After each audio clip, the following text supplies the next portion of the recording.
My name is Sydney, and I just turned 31. Birthdays have always been complicated for me, not because of age, but because for as long as I can remember, mine were barely acknowledged. Year after year, the day passed like any other, often overshadowed by something my older brother, Kyle, had going on. While he received celebrations that looked straight out of a magazine spread, mine were reduced to hurried apologies or promises that were never fulfilled.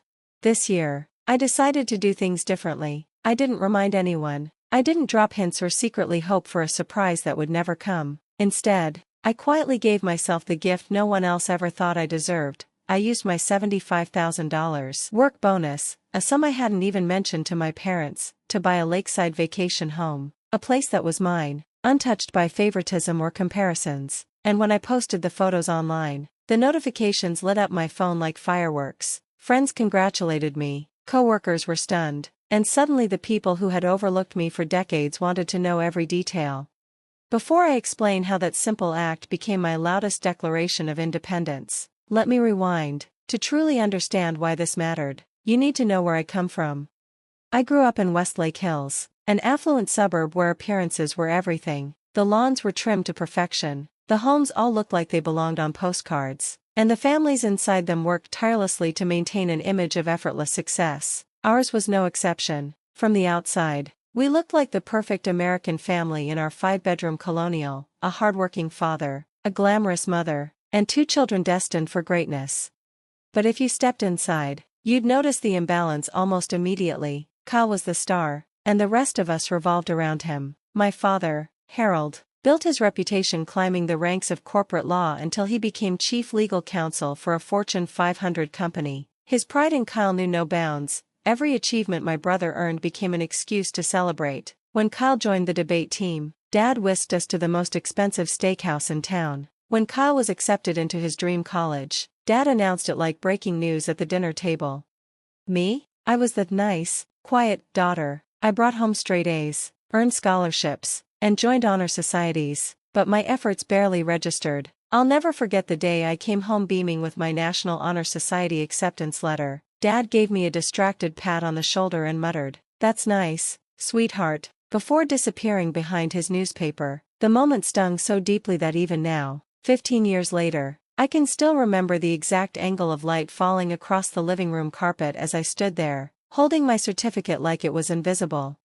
My mother, Elaine, didn't help. A former beauty queen turned country club regular, she devoted her energy to curating Kyle's image. Our living room walls became a shrine to him, polished plaques, gleaming trophies, framed photos of every milestone. There wasn't a single picture of me in sight. My own awards, I later discovered, were stuffed into a dusty box in the attic, buried beneath tangled Christmas lights. I found them by accident one December when I was 14. Holding those forgotten certificates in my hands, I realized for the first time just how invisible I was in my own home. The sharpest memory, though, is of my 10th birthday. That morning, I bounded down the stairs with the kind of excitement only a child can muster, expecting balloons, or pancakes with candles, or at least a happy birthday. Instead, I found my parents and Kyle crowded around a stack of college brochures. He was graduating high school that year, and apparently his future mattered more than my present. Not once, all day, did anyone mention my birthday, until my mother gasped over dinner. "Oh, goodness, Sydney, I completely forgot today was your birthday," she said with more embarrassment than regret. "We've been so busy with Kyle's applications." Dad didn't even glance up. "We'll get you something next weekend," he said, as though birthdays were items to be rescheduled like dentist appointments. That something never came. Kyle himself was rarely cruel. In fact, he probably believed he was being a good brother, but he lived in a world where praise, attention, and affection were handed to him without question. He grew comfortable in that role, soaking it all in without noticing what it cost me. On the rare occasions when he did, his gestures were small and hollow, an offhand compliment, or an invitation to tag along with his friends, delivered like a favor I should be grateful for. Family gatherings were the worst. Relatives swarmed Kyle, their questions spilling over each other. "How's school? Who are you dating? What's next for you?" My own presence was little more than background noise. I would sit quietly at the table, answering politely when spoken to, but mostly watching as toasts were raised again and again in Kyle's honor. I learned to disappear into silence. By the time I was 16, the weight of it all pressed down so heavily that I finally tried to speak up. I spent weeks working up the courage, rehearsing my words in the mirror until I sounded calm and reasonable. One evening, while Kyle was out, I found my parents in the living room, Dad with his reading glasses perched low on his nose, Mom scrolling absently through her phone. "Mom, Dad, can we talk about something?" My voice shook. "Of course, honey," Mom said, not looking up. I clenched my hands together. "I feel like there's a difference in how you treat me and Kyle, like my accomplishments don't matter as much." Dad lowered his glasses, irritation flickering in his eyes. "That's ridiculous, Sydney. We're proud of both of our children."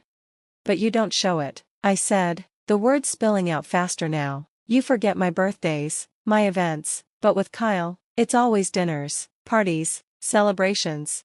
Mom sighed, setting down her phone with exaggerated slowness. "Sweetheart, your brother is at a critical stage in life. His achievements now will shape his whole future. You're still young, your time will come." Dad cut in, his tone clipped. "Besides, Kyle puts himself out there. You've always been the quiet one. We can't celebrate what you don't share."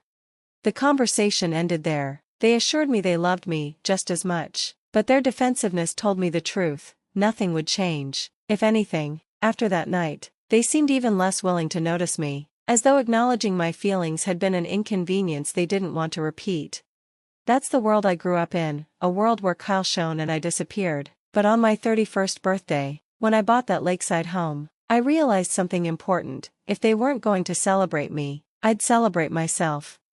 I felt a strange blend of terror and elation the moment I turned the key in the lock. Terror, because this was the largest purchase I had ever made entirely on my own. Elation, because stepping into the empty cottage felt like stepping into the life I had quietly dreamed about for years but never believed I could claim.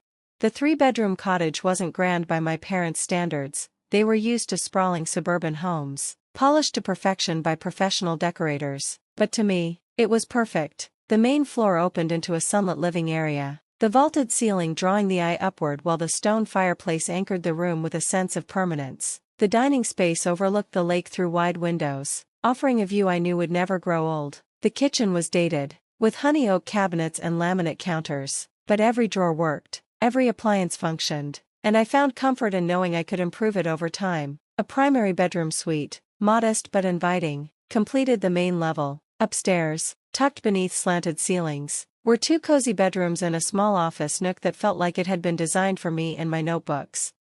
But the deck was the true jewel of the property, wrapping around 3 sides of the house. It offered spaces for solitude and for gatherings, each angle presenting the lake in a new light. From there, a gentle path led down through whispering grasses to a private dock. Standing at the edge, I could picture myself stretched out in the sun with a book, or watching fireworks ripple across the water on summer nights.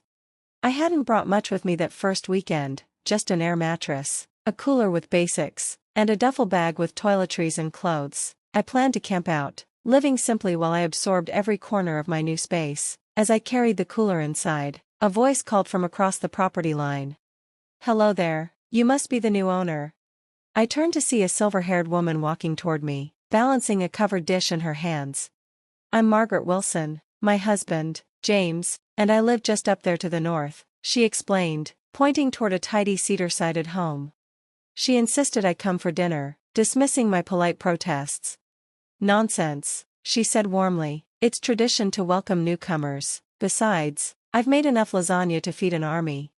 That evening, I sat on their screened porch, a glass of locally made wine in hand, as cicadas sang in the distance. Margaret and James were the kind of people who put others instantly at ease. They told me about the rhythms of the community, the summer barbecues and boat parades, the fall wine tours, the winter cross-country ski gatherings, the spring birdwatching walks.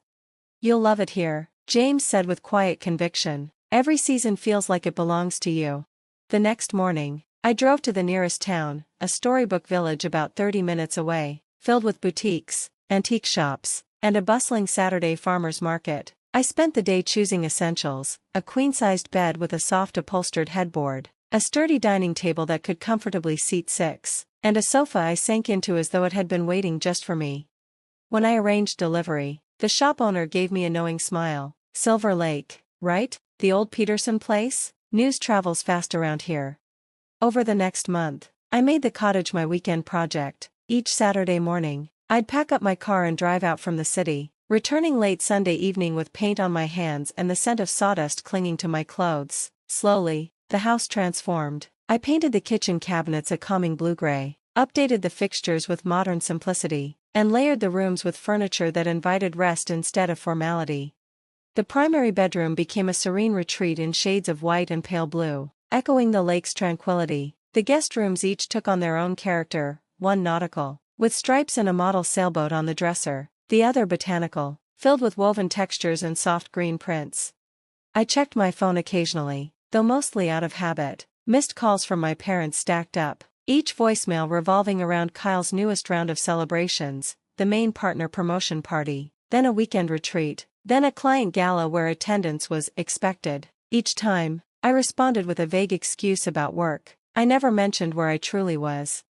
6 weeks in, I took a full week off. Every day was spent deepening my claim on the cottage. I planted window boxes with trailing petunias, hung artwork that reflected my travels, and stacked the shelves with books that had shaped my thinking. In the living room, I hung framed certificates of my professional achievements, pieces of myself that had long been ignored at home. This time, they were front and center. By Friday evening, when the sunset spilled gold across the water, I stood on the deck and felt a quiet shift. The cottage no longer looked like someone else's abandoned getaway. It was mine, inside and out, past and present.